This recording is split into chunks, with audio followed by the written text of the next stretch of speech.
നല്ലൊരു വാട്ടയേറ്റിനിടെയാണ് ഇന്നത്തെ ബ്രേക്ക്ഫാസ്റ്റിന് വെള്ളയപ്പവും ഗ്രീൻ പീസ് കറിയും മുട്ട പുഴുങ്ങിയതാണ് കേട്ടോ.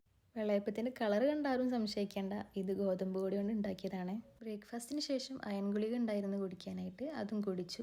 ഒരു 8:30 ആയപ്പോൾ തന്നെ എൻ്റെ ബ്രേക്ക്ഫാസ്റ്റ് കഴിഞ്ഞിട്ടുണ്ടായിരുന്നേ. കുറച്ച് കഴിഞ്ഞപ്പോൾ ഉമ്മ കുറച്ച് നട്ട്സും ഒരു ഗ്ലാസ് പാലും കൊണ്ട് തന്ന് അത് രണ്ടും കഴിച്ചുകൊണ്ട് തന്നെ വല്ലാണ്ട് വിശപ്പൊന്നും ഇല്ലായിരുന്നു. അതുകൊണ്ട് നേരെ ലഞ്ചാണ് പിന്നെ കഴിച്ചത്. ഒരു 1:30 ആയപ്പോഴാണ് ലഞ്ച് കഴിച്ചത്. ലഞ്ചിന് ഇന്ന് നല്ല ചൂടുള്ള ചോറും ചിക്കൻ കറിയും പിന്നെ 2 കഷ്ണം ചിക്കൻ പൊരിച്ചതും ഇത്തിരി പച്ചക്കായൻ്റെ ഉപ്പേരിയും എടുത്തിട്ടുണ്ട്. രാത്രി ഡിന്നറിനും ഇതൊക്കെ തന്നെയായിരുന്നു കേട്ടോ ഉണ്ടായിരുന്നത്. അതുകൊണ്ട് തന്നെ അത് പ്രത്യേകം എടുത്ത് കാണിച്ചിട്ടില്ല. പിന്നെ ഇത്തിരി അച്ചാറും ഇത്തിരി മോരുകറി ഉണ്ടായിരുന്നു ചോറിന്. ഈ മോരുകറിയൊന്നും ആദ്യം കൂട്ടാത്ത ആളായിരുന്നു കേട്ടോ ഞാൻ.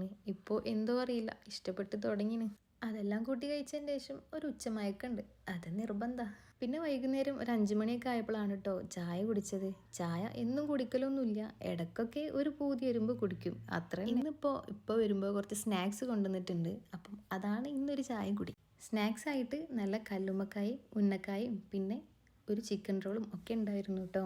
അപ്പം അതൊക്കെ കൂട്ടി ചായ കുടിച്ചു.